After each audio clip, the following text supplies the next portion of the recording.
समय की बड़ी खबर आ रही है डोमिनिका से, जहां जो सुनवाई जारी है मेहुल चोकसी को लेकर। मेहुल चोकसी को लगा है बड़ा झटका। कोर्ट में डोमिनिका सरकार ने कहा है कि मेहुल चोकसी को भारत को सौंपा जाए। कोर्ट में अपना पक्ष रखते हुए डोमिनिका सरकार ने कहा कि चोकसी की याचिका को सुना नहीं जाए, उसकी याचिका वैध नहीं है। ये कितना बड़ा हो सकता है इस पूरे मामले में, और मेहुल चोकसी जो पूरी कोशिश कर रहा है कि किसी भी तरीके से भारत ना आ पाए, जहां पर वो घोटाला करके भागा है, उसके लिए ये झटका कितना बड़ा है। हमारे साथ हमारे संवाददाता मुनीश पांडे इस समय फोन लाइन पर जुड़ रहे हैं। मुनीश, डोमिनिका सरकार का ये कह देना कि ये याचिका वैध नहीं है और इसे सुना नहीं जाए, सीधा रास्ता अब कहां की ओर जा रहा है? जी देखिए श्वेता, कह सकते हैं कि ये पूरा का पूरा जो डोमिनिकन कोर्ट ने अभी ये डोमिनिका के जो पब्लिक प्रोसिक्यूटर है उन्होंने कोर्ट को ये जो बात कही है, इससे पूरा का पूरा मामला पलट जाए। दो बातें यहाँ पर सबसे महत्वपूर्ण हैं। डोमिनिका के जो पब्लिक प्रोसिक्यूटर हैं, यानी कि सरकारी वकील जो डोमिनिका के हैं, उन्होंने साफ तौर पे कहा है कि सबसे पहले मेहुल चोकसी को हिंदुस्तान वापस भेज देना चाहिए, उसको डिपोर्ट कर देना चाहिए, यानी कि एक्स्ट्राडिशन का जो पूरा मसला होता है उसे उन्होंने खत्म कर दिया है। दूसरा, उन्होंने कहा हुआ है कि मेहुल चोकसी ने जो याचिका दायर की है वो पूरी तरह से अमान्य है। क्यों अमान्य है? जब मैंने लोगों से बात की तो पता चला कि उन्होंने ये साफ तौर पे कहा हुआ है कि दरअसल मेहुल चोकसी तो उनके देश का नागरिक है नहीं, इसके लिए जो बार बार दुहाई दे रहा है कि उसके जो मानवीय अधिकार है उसका उल्लंघन हो रहा है, वो बात यहाँ पर सामने आ ही नहीं रही है। मसला यहाँ पर सिर्फ फंसा हुआ है कि क्या वो देश में गैर कानूनी तरीके से आया है नहीं है, उसके पास न पासपोर्ट है न वीजा है, तो वो गैर कानूनी तरीके से आया हुआ है, वो इस बात को साबित कर रहे हैं। दूसरा, उन्होंने कहा हुआ है चूंकि उनके देश का नागरिक नहीं है, इसके लिए उसकी जो याचिका है उस पर सुनवाई नहीं करनी चाहिए। और तीसरी और सबसे अहम जो बात है वो यह है कि मेहुल चोकसी को डोमिनिका के सरकारी वकील ने कहा है, डोमिनिका की हाई कोर्ट को, कि मेहुल चोकसी को सीधा हिंदुस्तान में डिपोर्ट कर देना चाहिए। और कहीं ना कहीं ये पूरे मामले को पलट सकता है श्वेता, क्योंकि लगातार हिंदुस्तान इस बात को कह रहा था कि मेहुल चोकसी एक भगोड़ा है, 13,500 करोड़ रुपए का घोटाला किया हुआ है, इंटरपोल की रेड कॉर्नर नोटिस है और वो भारत का नागरिक है। अगर वो किसी देश में गैरकानूनी तरीके से पकड़ा गया है तो उसे हिंदुस्तान वापस लाना चाहिए। और कहीं ना कहीं पिछले 4-5 दिनों में जो हिंदुस्तान के 8 अधिकारी वहां पर पहुंचे थे, जिसमें कि सीबीआई के अधिकारी थे, एक पूरी तरीके से लीगल स्ट्रेटेजी थी। लीगल स्ट्रेटेजी बनाने के बाद में डोमिनिका के सरकारी वकीलों से बात किया था। आज तक ने दोपहर में इस खबर को ब्रेक कर दिया था कि डोमिनिका के जो सरकारी वकील रहेंगे वो भारत का पक्ष रखेंगे। और कहीं ना कहीं ये खबरें भी सही हो रही हैं और भारत के लिए कहीं ना कहीं ये कह सकते हैं कि एक बहुत बड़ी जीत की तरफ ये दिख रहा है कि जो डोमिनिका के सरकारी वकील है, यानी कि डोमिनिका की सरकार जो है वो कह रही है डोमिनिका की हाई कोर्ट से कि इस शख्स को, मेहुल चोकसी को, हिंदुस्तान वापस भेज देना चाहिए। नहीं, सीधे तौर पर यह आम एक कोई ऐसा मामला नहीं था जहां पर एक घोटालेबाज के लिए सुनवाई हो रही हो, बल्कि यहां पर कूटनीति बहुत अच्छी तरीके से इन्वॉल्व हो गई।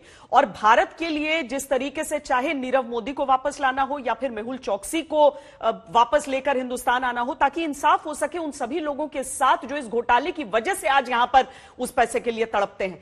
तो सीधे तौर पर अगर हम देखें यहां पर मुनीश, तो बड़ी बात तो यह हो जाती थी कि एंटीगा का नागरिक है या हिंदुस्तान का नागरिक है, और मेहुल चोकसी की तरफ से, उसके वकील की तरफ से इसी बात को लेकर साबित करने का प्रयास किया जाता। लेकिन बात यह है कि अभी डोमिनिका की कोर्ट में सुनवाई चल रही है और वहां पर अगर सरकार यह कह देती है कि यह भारत का नागरिक है, तो एक बहुत बड़ी जो दलील है जो मेहुल चोकसी की तरफ से दी जानी है, वो औंधे मुंह गिरती है। जी बिल्कुल। और जो आपने पहली बात कही उसमें देखिए कूटनीति बहुत ज्यादा महत्वपूर्ण है। इसमें किसी का भी अगर प्रत्यर्पण होता है या डिपोर्टेशन होता है, बिना कूटनीति के कोई भी मसला हल नहीं होता, चाहे वो किसी भी देश से लाना हो। और हमें पता है कि फरवरी के महीने में जब डोमिनिका की हालत कोरोना की वजह से बहुत ज्यादा खराब थी, तो उस वक्त भारत सरकार ने मदद किया था और वहां के प्रधानमंत्री ने खुद, हमारे देश के प्रधानमंत्री नरेंद्र मोदी को एक थैंक यू नोट लिखा था और उन्होंने साफ तौर पे कहा था कि आपने इस मुसीबत से हमें बचाया हुआ है। तो कहीं ना कहीं कूटनीति अपने चरम पर है और इसीलिए सरकार भी शायद से वहां पर मदद कर रही है। लेकिन यहाँ पर कानून को भी देखना पड़ेगा। अगर कानून की यहाँ पर बात करते हैं तो देखिए, सबसे पहले जो वकील है मेहुल चोकसी के, लगभग 7 से 8 वकील हैं, ऐसी मुझे जानकारी है। एंटीगा के फॉर्मर अटॉर्नी जनरल को भी मेहुल चोकसी ने मतलब उनको अपने पेरोल पर रखा हुआ है। वो खुद वहां पर डोमिनिका में पहुंचे हुए हैं। 7 से 8 वकील खुद डोमिनिका में है, जो वहां के सबसे टॉप लॉयर हैं। इसके अलावा 4 वकील इस बात को आगे बढ़ाएंगे, पहले हम जरा दर्शकों को सुना देते हैं कि मेहुल चोकसी के वकील इस समय क्या कह रहे हैं इस पूरे मामले पर। How will he be deported? Where he will be sent? All these are not the question before the court. So all these Indian team going and having a jet and everything.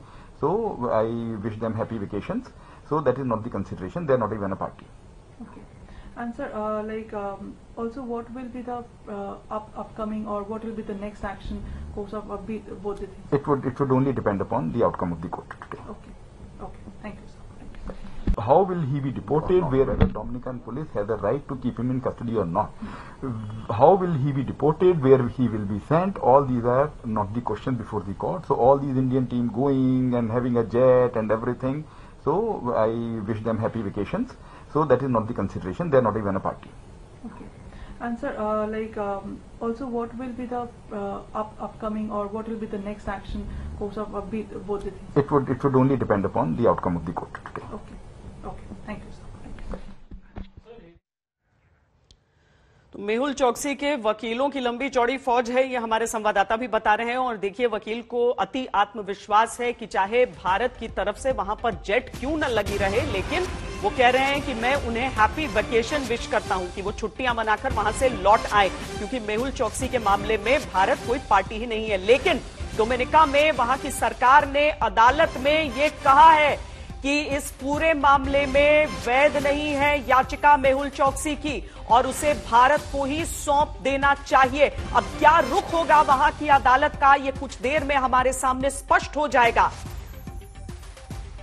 Mehul चौकसी की बेचैनी को इस बात से समझा जा सकता है कि कोर्ट में सुनवाई से ठीक पहले उसके परिवार के लोग भी सामने आने लगे, जो अब तक चुप थे। मेहुल चौकसी की पत्नी ने कहा कि चौकसी एंटीगा का नागरिक है और उसे डोमिनिका से एंटीगा ही डिपोर्ट किया जाना चाहिए। चौकसी के बचाव में उसकी पत्नी ने क्या कहा, वो आपको सुनाते हैं। तो मेहुल चौकसी के खिलाफ इस वक्त डोमिनिका में सुनवाई चल रही है और उनकी पत्नी प्रीति चौकसी इस वक्त आज तक पर लाइव हमारे साथ जुड़ रही हैं। प्रीति जी, आप अपने पति के बचाव में तो जरूर आ रही हैं, लेकिन हिंदुस्तान के नजरिए से 13,500 करोड़ के पीएनबी घोटाले में वो फिलहाल भारत से भगोड़े माने जा रहे हैं। इंडिया की एजेंसियां उनके पैन कार्ड, उनके तमाम जो दस्तावेज हैं लेकर वहां पर पहुंची हैं। भारत का नागरिक है, कानून का सामना करना पड़ेगा। क्या ये सच नहीं है? क्या ये सही नहीं है? अंजना जी, my Hindi is not so good. Forgive me, but the point is कि मेरे husband ने कोर्ट में भी बोला है, इंडियन कोर्ट में, because his health does not permit him to travel so far. He will meet all the agency people. They may come here and question him. और उनको नहीं तो वीडियो से करना है तो कर सकते हैं। ये 2019 की बात है। The agencies refused. लेकिन इंडिया में आना क्यों नहीं? अभी भी जब वो डोमिनिका गए, बोट से शायद गए, और वहां पर आरोप यही है ना जिसकी सुनवाई हो रही है कि अवैध तरीके से वो वहां पर पहुंच गए, बोट से घूमने। गए नहीं है अंशना जी, वो गए नहीं है। He was kidnapped. अच्छा, उनको घर से किडनैप करके ले जाया गया है? घर से किडनैप नहीं किया है, घर से वो निकले डिनर पे जाने के लिए, और वो जो एक बाबरा करके लड़की है वो डिनर में ज्वाइन करने वाली थी, एंड वहां से उसने बोला 1 मिनट, आप वो पिकअप करने के लिए गए। 5:10 को यहाँ घर से निकले हैं, एंड वहां पे उनको बोला 1 मिनट आप आइए, मेरे को आपको कुछ दिखाना है। वो कुछ हाउस रेनोवेशन करती थी, एंड ही वेंट इन, दोनों बाजू के दरवाजे खुले थे, एंड वहां से उनको किडनैप किया। कौन थी ये लड़की? कोई बाबरा नेम्ड लड़की है। आप जो इमेजेस रन करते हैं वो गलत है, वो लड़की नहीं है। अच्छा, तो उनके साथ डिनर करने वाले थे, तो आप तो जानती होंगी वो कौन है? नहीं, I have not met her. वो एंटीगा में अगस्त में आई थी, एक वीक के लिए। हमारे बाजू में वो और उसके बॉयफ्रेंड या गर्लफ्रेंड ने घर लिया था, रेंट किया था अपार्टमेंट 1 वीक के लिए, 2 अगस्त से 7 अगस्त तक।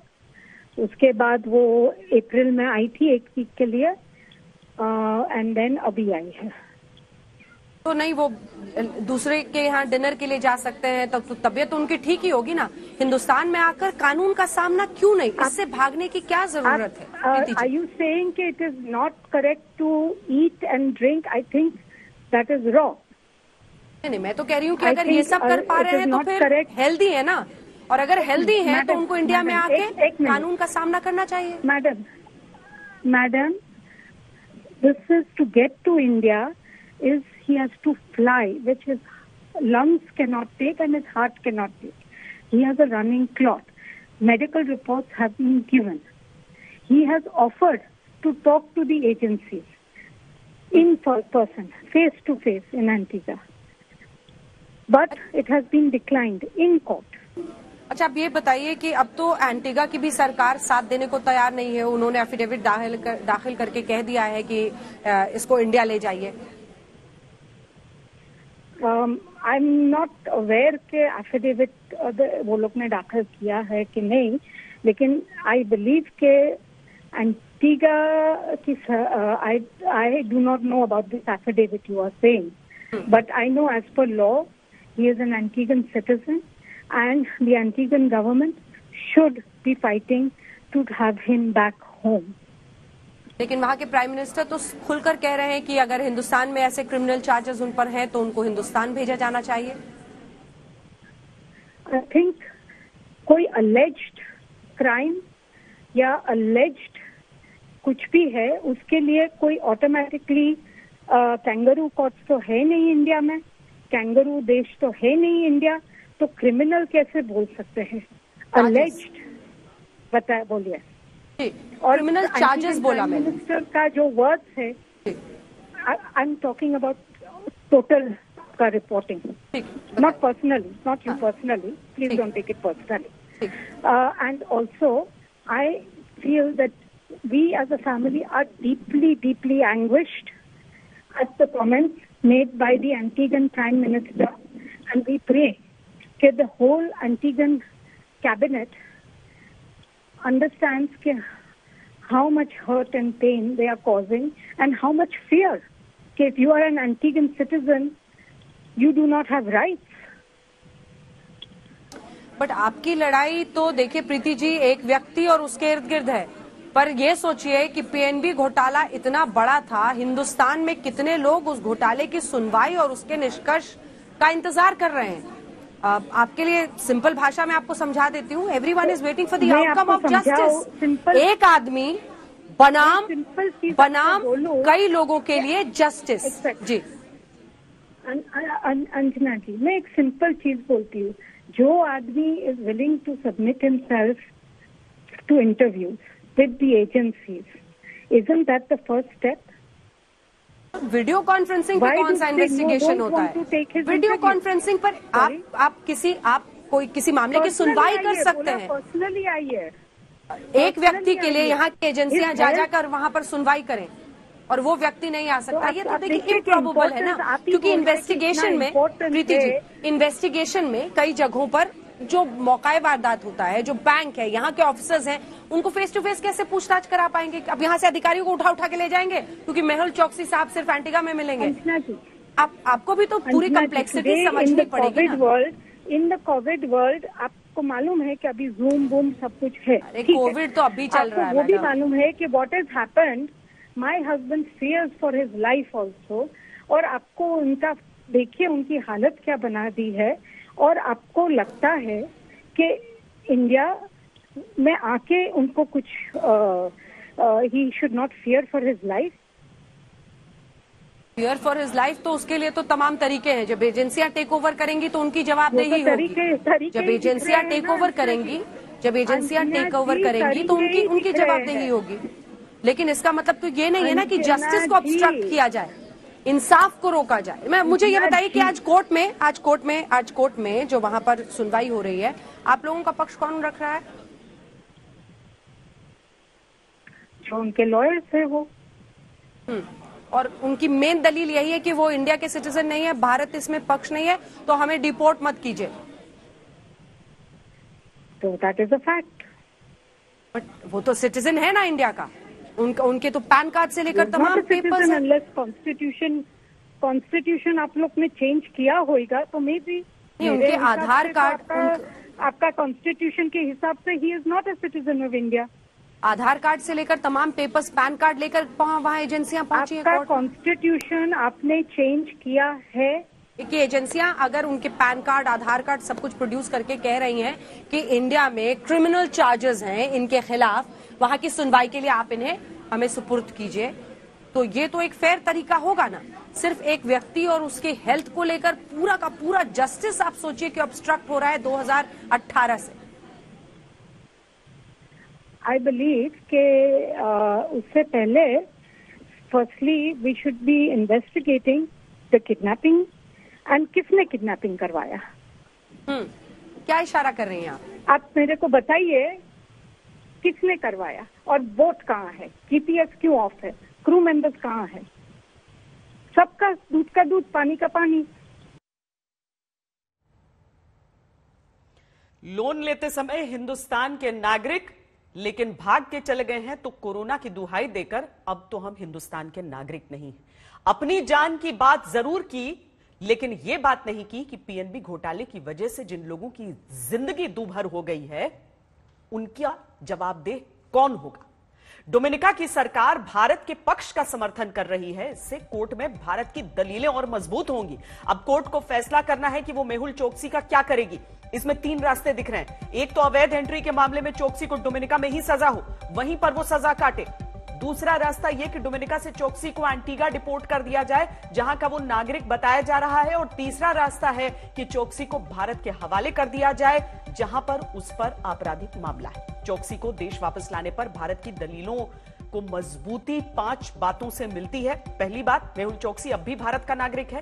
दूसरी बात, वो एंटीगा का नागरिक होने का दावा करके भारत से बच नहीं सकता क्योंकि भारत के कानून में दोहरी नागरिकता का प्रावधान नहीं है। तीसरी बात यह कि चोकसी ने भारत की नागरिकता सरेंडर करने की प्रक्रिया पूरी नहीं की थी।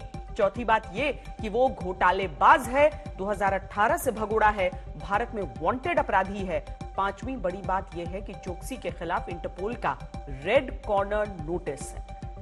मेहुल चोकसी जिस तरह से पिछले 3 साल से बच रहा था उसमें चोकसी को कानूनी चक्रव्यूह में घेरना आसान नहीं था, लेकिन भारत को इस बार बड़ा मौका मिला है और इस मौके पर उसने चोकसी की हर तरफ से घेराबंदी करने में कोई कसर नहीं छोड़ी।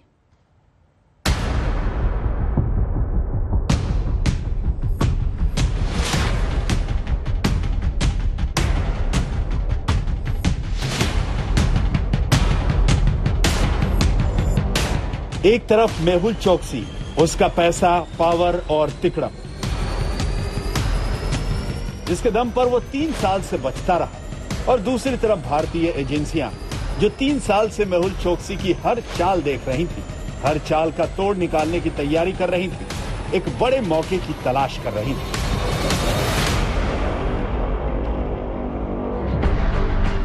मेहुल चोकसी पर यह बड़ा मौका मिल गया जब वो 23 मई को एंटीगा से लापता हुआ और 2 दिन बाद 25 मई की शाम को चोकसी एक दूसरे देश डोमिनिका में पकड़ा गया। चोकसी का डोमिनिका में मिलना ये उसे भारत लाने का सुनहरा मौका था, क्योंकि उसके पास एंटीगा की नागरिकता है और डोमिनिका में वो अवैध रूप से घुसा था। एंटीगा ने यह कह दिया कि वो मेहुल चोकसी को वापस लेना नहीं चाहते। चोकसी के पास डोमिनिका की नागरिकता नहीं है, इसीलिए वो अवैध रूप से वहां रह नहीं सकता। तीसरा विकल्प भारत ही बचता है।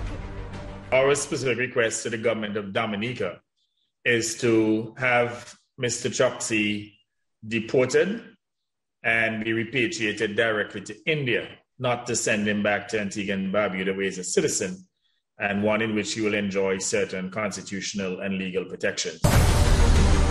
चोकसी की इस घेराबंदी के साथ ही भारतीय एजेंसियां सुपर एक्टिव हो गईं। जैसे ही चोकसी के डोमिनिका में पकड़े जाने की बात पता चली, जैसे ही उसका मामला डोमिनिका कोर्ट में पहुंचा, तत्काल एक विशेष विमान कतर से डोमिनिका भेजा गया जिसमें चोकसी से जुड़े दस्तावेज थे, और जिन दस्तावेजों के जरिए डोमिनिका की कोर्ट में ये साबित किया जाना था कि मेहुल चोकसी भारत से भागा हुआ है, वो अभी भी भारत का नागरिक है और उसके गुनाहों का भारत में हिसाब किताब किया जाना बाकी है, इसीलिए उसे भारत को सौंप देना चाहिए। इस बीच भारतीय एजेंसियों की एक स्पेशल टीम भी मिशन मेहुल चोकसी के लिए डोमिनिका पहुंच गई, जिससे चोकसी को भारत लाने की किसी भी रुकावट को दूर किया जाए। डोमिनिका गई 8 सदस्यीय स्पेशल टीम में सीबीआई के 2 अधिकारी, प्रवर्तन निदेशालय के 2 अधिकारी और सीआरपीएफ के लोग थे। चोकसी को वापस लाने के इस मिशन की अगुवाई शारदा राउत को दी गई, जो बैंकिंग फ्रॉड्स के मामले देखने वाली सीबीआई टीम की हेड हैं और जो 13,500 करोड़ के पीएनबी घोटाले की जांच अधिकारी भी हैं। वो इस घोटाले की एक एक परत जानती हैं, जिसमें चोकसी के हर गुनाह का उन्हें पता है। स्पेशल टीम ने डोमिनिका के सरकारी अधिकारियों से कई मीटिंग्स की और ये सुनिश्चित किया कि चोकसी के मामले में भारत का केस डोमिनिका की कोर्ट में मजबूती से रखा जाए और चोकसी को भारत भेजने के दावे को मजबूत करने के लिए उसकी आपराधिक गतिविधियों का एक एक ब्यौरा दस्तावेजी सबूत के तौर पर रखा जाए। इसके अलावा नागरिकता से जुड़े दस्तावेज भी दिए गए, जिसके आधार पर यह साबित होता है कि चोकसी अभी भी भारत का नागरिक है। उसने नागरिकता सरेंडर करने की प्रक्रिया का पालन नहीं किया। तीसरी बड़ी बात ये कि मेहुल चोकसी के खिलाफ इंटरपोल का रेड कॉर्नर नोटिस है। 2018 से वो भगोड़ा है, भारत में वांटेड अपराधी है, इसीलिए उसे भारत को भेजा जाना चाहिए, फिर चाहे वो कहीं का भी नागरिक क्यों न हो। इन्हीं आधार पर मेहुल चोकसी की डोमिनिका से कानूनी घेराबंदी की गई कि वो कानूनी दांव पेचों का सहारा लेकर भारत से न बच पाए और उसका केस डोमिनिका में कानूनी पचड़े में न फंसे। गीता मोहन और मुनीश पांडे के साथ आज तक ब्यूरो।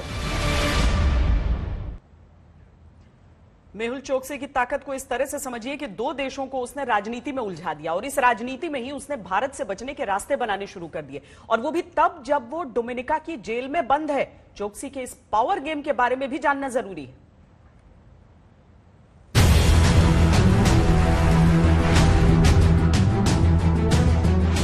भारत से बचने के लिए भगोड़े मेहुल चोकसी ने क्या क्या नहीं किया। चोकसी के इसी खेल में 2 देशों के अंदर राजनीतिक जंग तक छिड़ गई।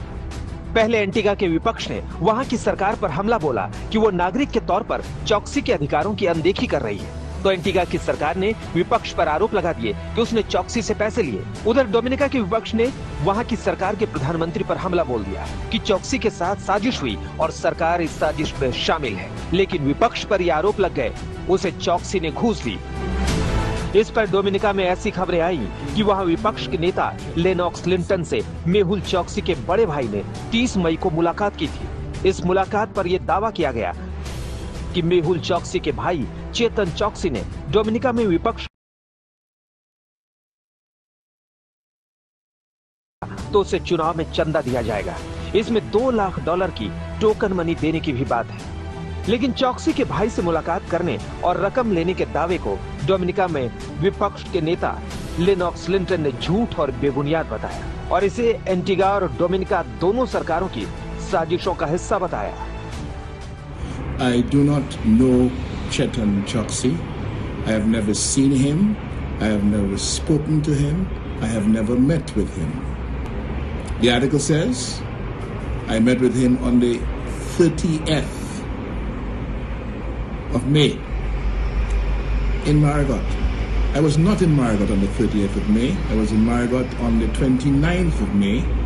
I have never, ever received any money from Chetan Chokshi or anyone else for favors or to do or not to do anything or to promise to do or not to do anything.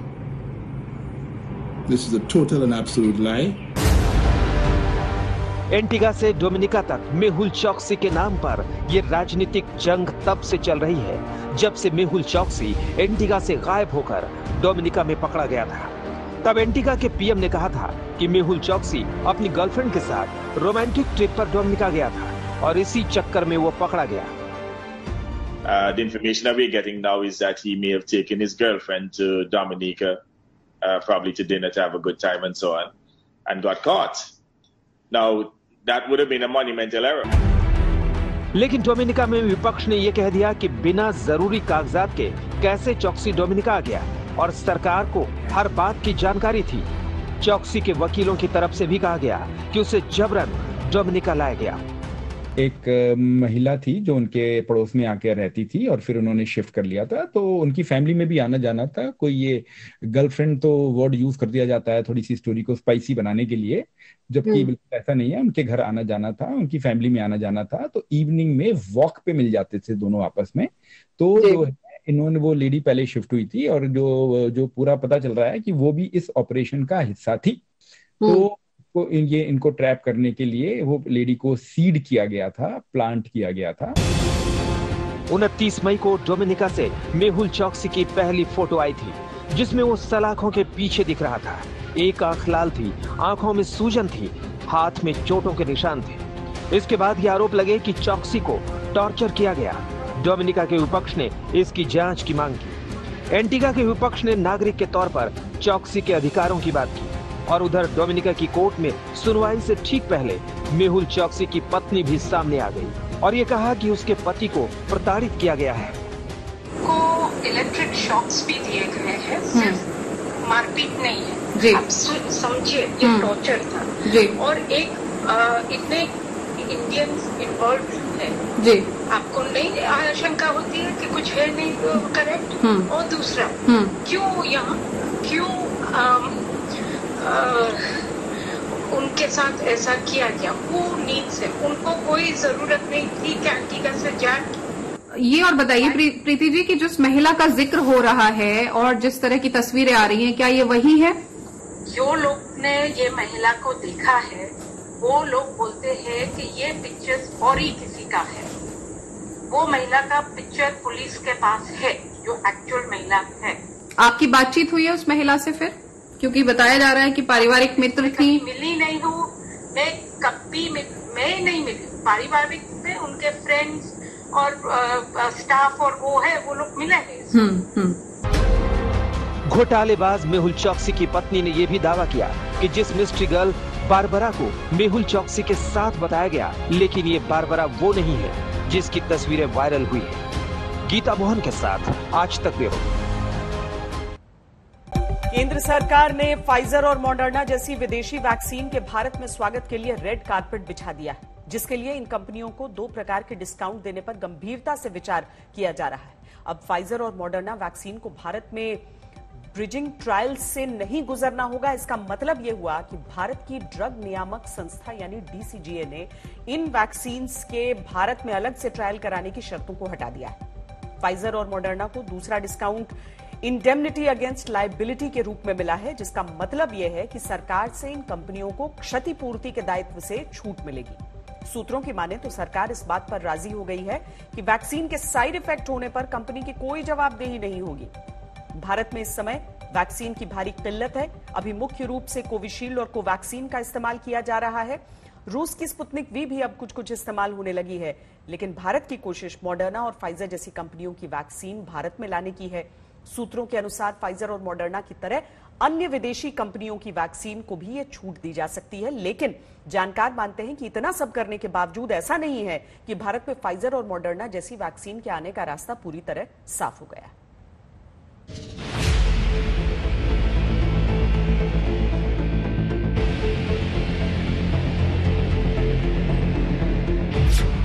Bharat में corona को हराने के लिए जरूरी है ज्यादा से ज्यादा वैक्सीनेशन, और इसके लिए जरूरी है ज्यादा से ज्यादा वैक्सीन। यही वजह है कि भारत सरकार ने अब यू टर्न लिया है। तो अब पहला सवाल तो यही है कि जो शर्तें पहले सरकार ने नामंजूर कर दी थी वो अब मान ली गई, तो आखिर क्यों? भारत सरकार का दावा है कि दिसंबर 2021 तक 108 करोड़ लोगों को वैक्सीन की दोनों डोज लगा दी जाएंगी। इसके लिए अगस्त से हर दिन 1 करोड़ वैक्सीन डोज लगाने का लक्ष्य रखा गया है। केंद्र सरकार ने कहा है कि जुलाई में 12 करोड़ वैक्सीन डोज राज्यों को दी जाएंगी। जानकार मानते हैं कि फाइजर और मॉडर्ना जैसी विदेशी कंपनियों को छूट देना देश की जरूरत भी है और मजबूरी भी। I haven't had the benefit to read any contract that they may have proposed or signed, but I can only assume what it means is that they are coming here with inadequate steps having been taken that would normally been taken for approval, because it's an emergency situation. Emergency approvals are being given. वैसे भारत ने जो छूट दी है वो छूट Pfizer जैसी कंपनियों को अन्य देशों में भी हासिल है। यहां तक कि अमेरिका में भी फाइजर के साइड इफेक्ट्स पर कंपनी का कोई दायित्व नहीं है। अगर वैक्सीन से कोई व्यक्ति बीमार पड़ता है या उसकी मौत हो जाती है तो कंपनी को जुर्माना देने की भी जरूरत नहीं है। लेकिन भारत में अभी तक किसी वैक्सीन को ये छूट हासिल नहीं थी। जब देश में वैक्सीन की भारी कमी हो तो कुछ नियमों में छूट दी जा सकती है। वैसे भी ये ऐसा वक्त है जब देश को वैक्सीन की सख्त जरूरत है।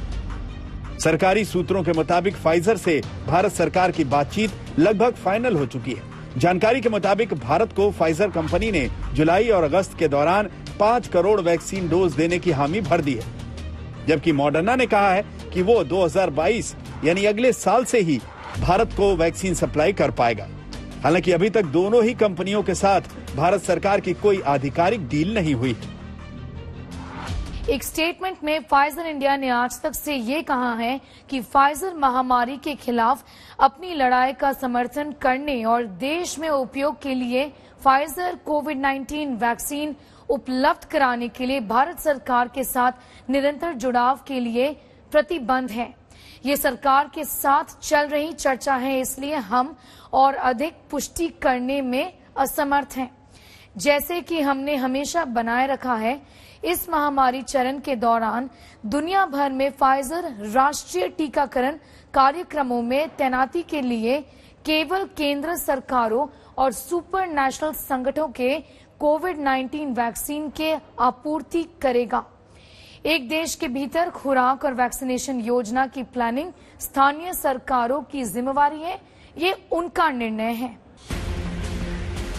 सरकार ने फाइजर मॉडर्ना की शर्तें मानकर इन वैक्सीन्स के भारत में आने का रास्ता जरूर खोल दिया है, लेकिन अगर ये विदेशी वैक्सीन भारत में आ भी गई तो उनके ट्रांसपोर्टेशन और स्टोरेज का इंतजाम करना भी कम चुनौतीपूर्ण नहीं होगा।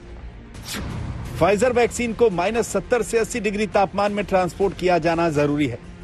इसी तरह मॉडर्ना की वैक्सीन के ट्रांसपोर्टेशन और स्टोरेज के लिए -20 डिग्री की आवश्यकता है।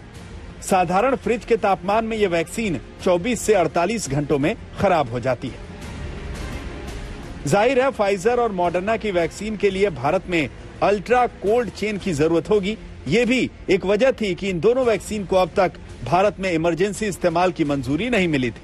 लेकिन कई जानकार कह रहे हैं कि अगर ये अब हो सकता है तो पहले क्यों नहीं हुआ। After Pfizer and Moderna mRNA vaccines were approved for emergency use by the US FDA last year, we should have ordered at least 500 million doses from them. Considering that the US, UK and the others were having their second waves during January to March, we should have anticipated the same happening here a little later. We should have capitalized on the large manufacturing capacity of vaccines that India has and finalized the deals with these companies to manufacture their vaccines in India. All this should have happened 4 or 5 months ago so that we could be using those vaccines now and seeing the pandemic through by September, October 21. Pfizer और Moderna company की शर्तें मानकर भारत सरकार ने अपनी तरफ से पहल कर दी है, लेकिन अभी भी रास्ता लंबा तय करना है। लेकिन ये तो कंपनियों को ही तय करना है कि वो भारत में कब तक वैक्सीन देती हैं और कितनी वैक्सीन देती हैं। और सबसे बड़ी बात यह है कि इन वैक्सीन्स को लगाने का प्लान क्या होगा। भारत सरकार के सूत्रों की माने तो फाइजर की वैक्सीन महंगी भी होगी और इसे -80 डिग्री के नीचे भी स्टोर करना पड़ेगा। इसीलिए शायद केंद्र सरकार इसकी प्रोक्योरमेंट कम देखेगी और ज्यादा प्रोक्योरमेंट राज्य सरकारों और प्राइवेट अस्पतालों को दे दी जाएगी। फाइजर की वैक्सीन महंगी होने के कारण और इसकी लॉजिस्टिकल स्टोरेज प्रॉब्लम्स की वजह से ग्रामीण क्षेत्रों में ये वैक्सीन देना मुश्किल भी होगा और इसीलिए भारत सरकार का फिलहाल भारतीय उत्पादन कंपनियों पर वैक्सीन प्रोडक्शन बढ़ाने का ज्यादा जोर है, जैसे कि serum institute of India, Bharat biotech, Zydus Cadila और स्पुतनिक वी बनाने वाली डॉक्टर रेड्डीज और अन्य 5 कंपनियों पर ज्यादा उत्पादन करने का जोर भारत सरकार लगा रही है ताकि भारत की वैक्सीनेशन ड्राइव में थोड़ी सी तेजी और जल्दी आ सके। स्नेहा मोरतानी के साथ मैं मिलन शर्मा, आज तक। फाइजर और मॉडर्ना को डिस्काउंट देने के पीछे सिर्फ वैक्सीन की कमी ही वजह नहीं है, बल्कि एक वजह यह भी है कि इन दोनों वैक्सीन को कोरोना वायरस के खिलाफ सबसे ज्यादा प्रभावशाली माना गया है। दुनिया भर में लग रही कोरोना वैक्सीन में फाइजर का एफिकेसी रेट सबसे ज्यादा 95% है, जबकि मॉडर्ना का एफिकेसी रेट 94.1% तक माना जा रहा है। फाइजर और मॉडर्ना दोनों ही अमेरिकी कंपनियां हैं और एक अच्छी बात यह है कि अमेरिका के वैज्ञानिकों ने इन दोनों वैक्सीन के भारत में पाए गए कोरोना वेरिएंट्स पर प्रभावी होने के दावे किए हैं।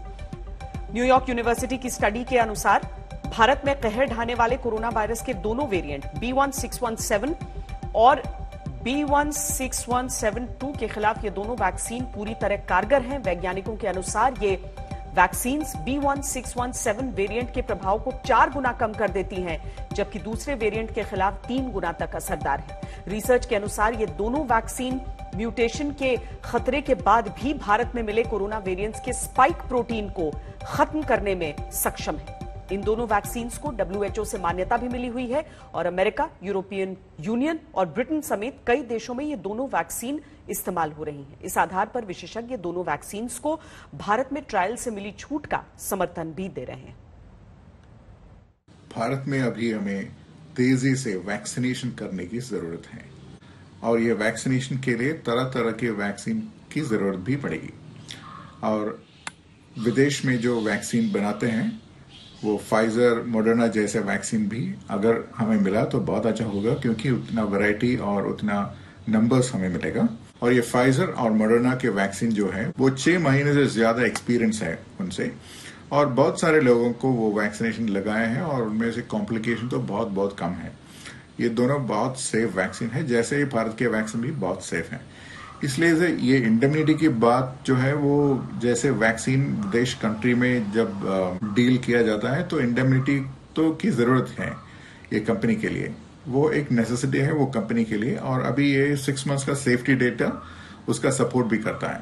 एज ए कंट्री हमारी आवश्यकता यह है कि हमारे लोगों को वैक्सीन मिलना चाहिए और जितना ही तेजी से वो मिल जाए वो बहुत अच्छी बात है। और ये भी मानना पड़ेगा कि ये दोनों वैक्सीन या फाइजर या मॉडर्ना तो उनके फेज 3 ट्रायल तो पब्लिश हैं।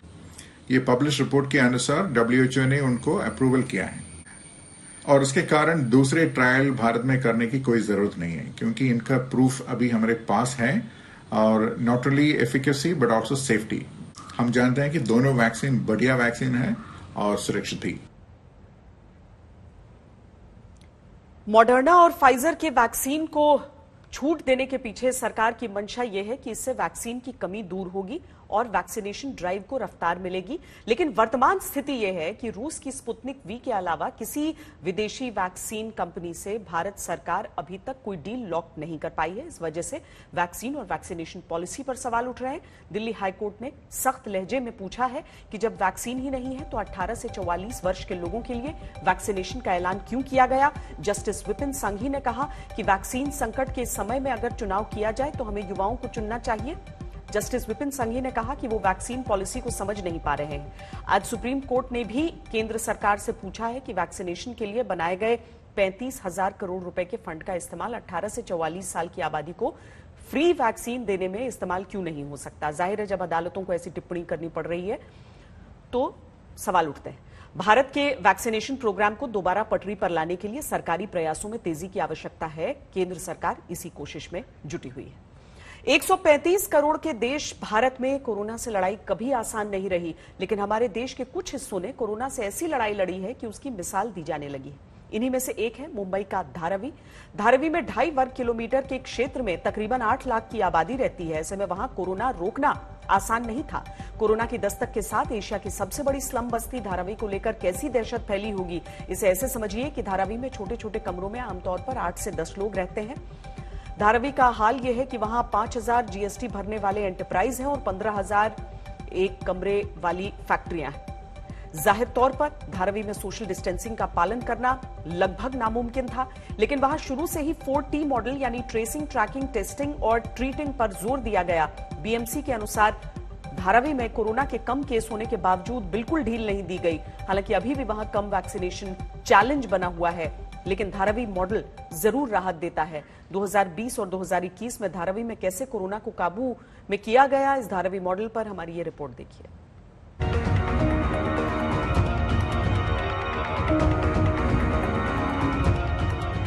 धारावी ने एक बार फिर कर दिखाया है। सोमवार को धारावी में कोरोना के बस 2 ही केस आए हैं।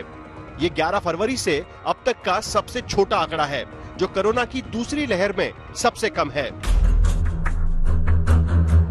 पिछले साल मई का महीना धारावी के लिए सबसे डरावना था। मई 2020 में जब धारावी में कोरोना की पहली लहर पीक पर थी, धारावी में घुसने से डर लगता था। तब हमने आपको धारावी की ग्राउंड रिपोर्ट दिखाई थी। वहां पहुंचकर धारावी के अंदर उस कोविड केयर सेंटर में गए थे जो कोरोना की मरीजों से भरा हुआ था। धारावी में 3 आइसोलेशन सेंटर खोले गए थे, जहां हाई रिस्क कॉन्टैक्ट्स आदि को लाया जाता था। ये पूरा स्कूल है, इसमें 10-15 स्कूल है, बहुत सारे स्कूल है, छोटे छोटे, कोई मराठी मीडियम है, कोई उर्दू मीडियम है, कोई इंग्लिश मीडियम है, तमिल मीडियम है, ऐसे छोटे छोटे काफी स्कूल्स है ये बड़ा सा कैंपस में। तो ये स्कूल को अभी कन्वर्ट किया गया है। अब आते हैं मई 2021 पर। तीनों आइसोलेशन सेंटर अब बंद कर दिए गए हैं और कोविड केयर सेंटर को वैक्सीनेशन सेंटर में बदल दिया गया है। ये खबर ही अपने आप में बहुत सुकून देने वाली है।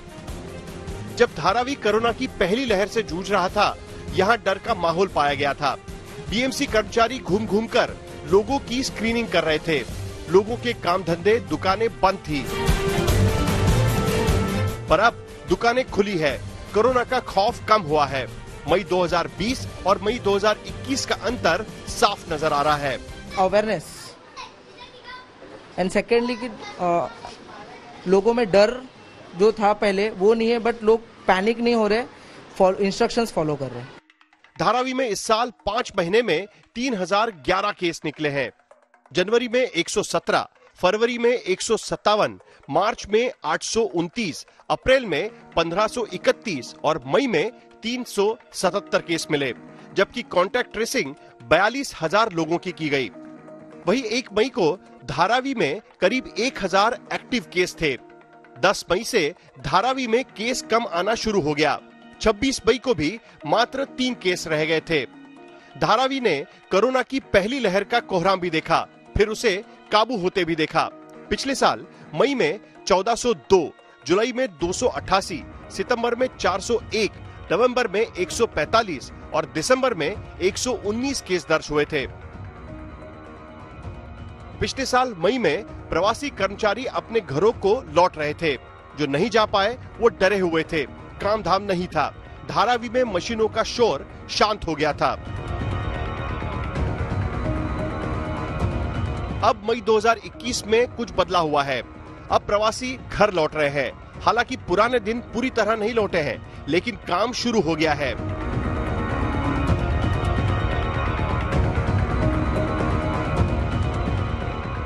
बंद हुआ था पिछले साल? बंद था, 6-7 महीना बंद था। अच्छा, हाँ। कितने मजदूर काम करते थे? 12 लोग थे अभी, लेकिन है 5 लोग। तो सब लोग वापस चले गए थे क्या? सब वापस चले गए। और लाए कैसे फिर इनको? पैसा भेज के खर्चा पानी दे देगा, कैसे भी करके लाए। अच्छा, लेकिन आपके आसपास के धंधे वाले देख रहे हैं। मई 2020 में धारावी में 6 हेल्थ पोस्ट बनाए गए थे। उसमें आशा वर्कर काम करती थी। उनका काम था कॉन्टैक्ट ट्रेसिंग का। धारावी में जैसे ही कोरोना का नया केस आता था, आशा वर्कर उसकी कॉन्टैक्ट ट्रेसिंग करती थी। एक मरीज के पीछे आशा वर्कर सैकड़ों लोगों को ट्रेस करते थे। साल 2021 में आए तो हेल्थ पोस्ट धारावी में अब नहीं रहा है। यहाँ आशा वर्कर अब भी है, पर अब ये लोग कॉन्टैक्ट ट्रेसिंग नहीं करते। अब वो अपने रूटीन काम करने में लगे हैं। हेल्थ पोस्ट में बच्चों के टीके लगने का काम शुरू हो गया है। धारावी में केस कम होने की वजह यह भी है कि लोग अब समझ चुके हैं कि कोरोना कितना घातक हो सकता है। लोग मास्क लगाकर घूम रहे हैं और अपनी तरफ से पूरी सावधानी बरतने की कोशिश कर रहे हैं। लेकिन सिर्फ यही बात नहीं थी। एक बात और अच्छी थी कि पिछले साल हुए सीरो सर्वे में 57% लोगों में एंटीबॉडी पाए गए थे, मगर अब उस कवच की अपनी समय सीमा है। अब जरूरत है वैक्सीन की। वो धारावी की आबादी के हिसाब से बहुत ही कम हुआ है। अब धारावी के अंदर वैक्सीन के लिए 3 सेंटर बनाए गए हैं, लेकिन करीब 8 लाख की आबादी वाले धारावी में पिछले 2 महीने में महज 19,638 लोगों का वैक्सीनेशन हो चुका है। वैसे तो पूरे मुंबई और महाराष्ट्र में वैक्सीन की भयंकर कमी है, पर धारावी में इतना कम वैक्सीनेशन होने के पीछे एक वजह लोगों में वैक्सीन के प्रति हिचक भी है। मैंने तो आज तक नहीं लगवाया। लगाएंगे? क्या करूँ, वैसे तंदुरुस्त हूँ मैं, अच्छा हूँ, लगाना। लोगों में कुछ डर नहीं था, लेकिन अभी जो माहौल था तो उस हिसाब से जो वैक्सीन अभी लोगों ने लिया, लाइन लंबी कतारें लग गई, लोग भाग रहे वैक्सीन के लिए। नहीं लगाए अभी तक, तो फिलहाल तो लगाएंगे। हाँ, नुकसान तो हुआ है हमारे घर में एक जन को, तो डेट हो गई। हाँ, इसके लिए नहीं लगाए। शुरुआत में तो 100 हमको बेनिफिशरीज करना था, तो रिस्पांस बहुत कम था, हार्डली 25-30 होता था। लेकिन अभी हमने जो कोशिश किया है घर घर जाके लोगों को जो बेनिफिशरीज है उनको अपॉइंटमेंट देके खुद बुला के लाना, तो अभी 100 आउट ऑफ 100 हो रहा है, अभी वैक्सीन के लिए प्रतिशत मिल रहा है। कोविड की पहली लहर ने मुंबई के घने आबादी वाले और झुग्गी झोपड़ियों वाले धारावी जैसे इलाकों में कहर बरपाया था। दूसरी लहर का असर हाईराइज बिल्डिंग्स में ऊंची इमारतों में देखा गया, लेकिन तीसरी लहर कहां पर किस तरीके से असर करेगी, इसका अंदाजा अभी तक किसी को नहीं लग पाया है। उस पर उपाय सिर्फ वैक्सीनेशन, वैक्सीनेशन और वैक्सीनेशन ही कहा जा रहा है। अब मुंबई महानगर पालिका ये वैक्सीनेशन किस तरीके से करती है, उस पर ही तीसरी लहर का भविष्य निर्भर होगा। कैमरामैन वैभव कंगुटकर के साथ साहिल जोशी, मुंबई आज तक। अप्रैल जून तिमाही में कोरोना की दूसरी लहर ने देश की विकास दर में कमी की आशंका बढ़ा दी है। लॉकडाउन से अर्थव्यवस्था को हुए नुकसान के बाद मूडीज और एसबीआई ने भी विकास दर के अनुमान घटा दिए हैं। रेटिंग एजेंसियों के नए अनुमानों से साफ है कि विकास दर दोहरे अंकों तक नहीं पहुंच पाएगी।